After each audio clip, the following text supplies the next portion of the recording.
Hey everyone, this winter is about to take a huge turn. We are anticipating several different storms over the next couple of weeks that will bring heavy snowfall in addition to the return of significant severe weather.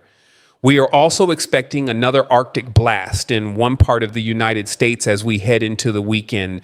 In today's forecast, we're going to break down exactly what you need to know about the weather that will impact the United States over the next couple of weeks, starting with what's happening across the country today. Today is actually relatively active. We currently have a large storm system in the southeast this morning that is posing a threat for showers, thunderstorms, localized flooding, and even a low tornado risk in Florida. The main area we are watching for an isolated tornado threat is just south of Tampa, extending through the Keys and offshore. We might even see a big tornado or two. Definitely something to watch for later today. Back in the Midwest, an Alberta Clipper is passing just to the north of the region. This system will bring a mix of showers and snow showers to parts of the Midwest before eventually moving toward the Northeast. Meanwhile, in the Pacific Northwest, the period of heavy rainfall and snow has temporarily ended. However, we are expected to see another round of rain and snow tonight into tomorrow, which will add additional rainfall on top of what we have already received from that major atmospheric river event that has persisted for over 2 days. Multiple storms coming soon. We are expecting significant changes in our weather pattern over the next couple of weeks with various storms impacting the country. Let's begin by looking at the jet stream forecast for the coming days. Today, our subtropical jet stream stretches from the Pacific Ocean through the Gulf of Mexico, with the disturbance currently located over Florida. Meanwhile, the polar jet stream, where all the cold air resides, will host several Alberta Clippers over the next few days.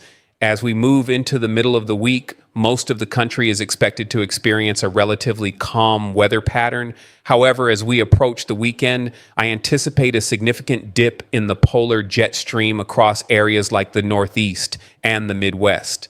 This dip will lead to two main outcomes. First, much colder weather is expected to arrive in many areas from the Midwest through to the East Coast. And second, I expect a few Alberta Clippers to bring the potential for both snow and rainfall to regions such as the Midwest, Ohio Valley, and Northeast. Over the weekend, the Northeast will see multiple storm systems emerging from the Pacific Ocean as we head into next week, with the first system affecting the Southwest on Saturday and Sunday.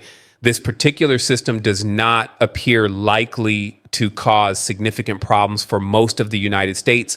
It may be a system to watch early next week in the Southern Plains for an isolated severe weather risk. But overall, we are just expecting some showers and a few isolated thunderstorms with no significant snow anticipated from this system. However, the system that I believe has a much better chance of producing both severe weather and possibly the return of a significant winter storm is expected to develop as we move into Tuesday and Wednesday of next week.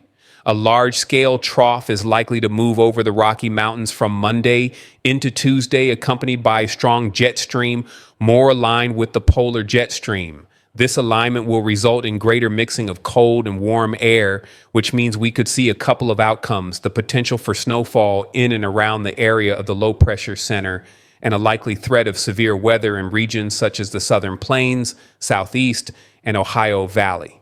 Keep in mind that this forecast is still about 8 to 9 days out, and conditions are definitely subject to change. We don't know exactly where the snowfall will occur or the precise magnitude of the system.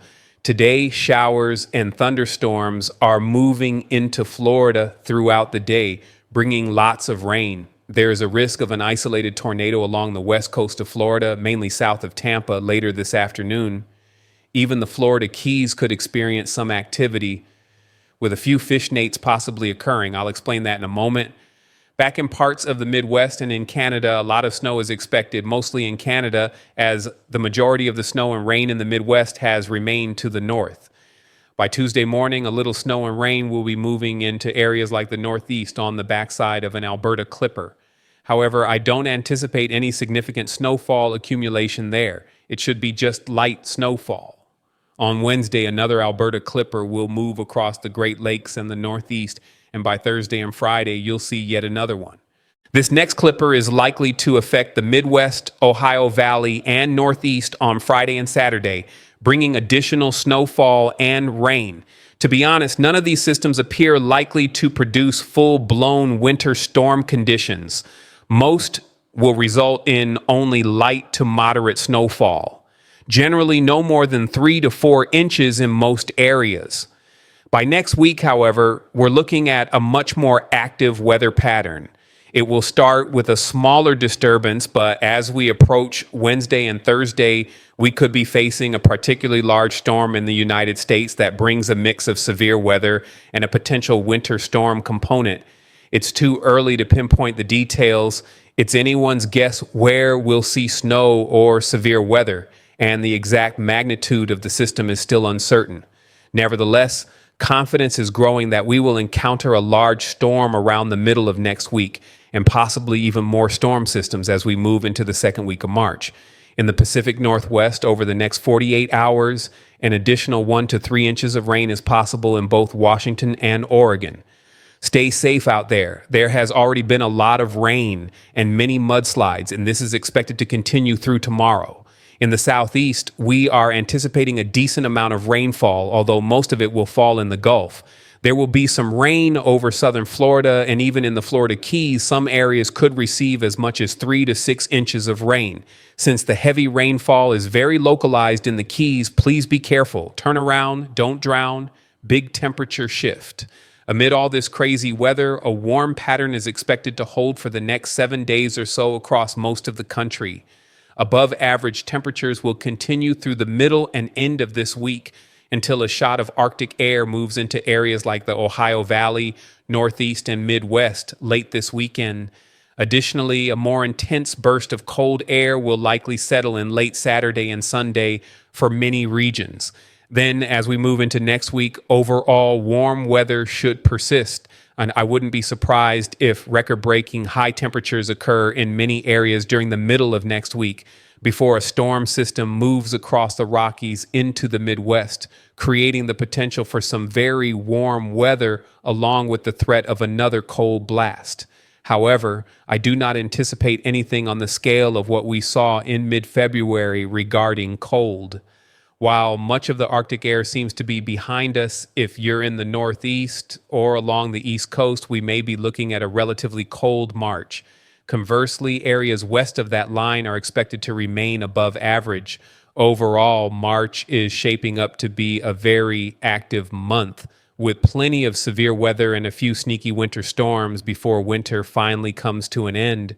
Meanwhile, on the other side of the country, the Pacific Northwest is getting absolutely slammed by a major atmospheric river event. And this is one of those situations where an incredible amount of moisture is being funneled in from the Pacific Ocean, and the result is going to be a ton of rain over the next few days. Parts of Washington, Oregon, and Northern California could see as much as 10 inches of rain through early next week.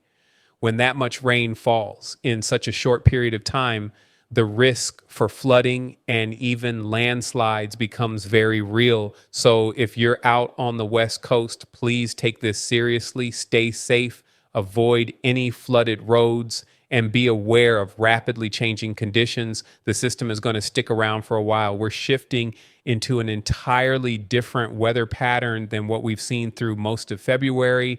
And I want to take a closer look at what's happening with the jet stream, because that's where a lot of this change is coming from. Right now, there's a pretty significant trough developing over the southern plains, and that's one of the big drivers behind the flooding rain and tropical storm-like conditions we're expecting in Florida.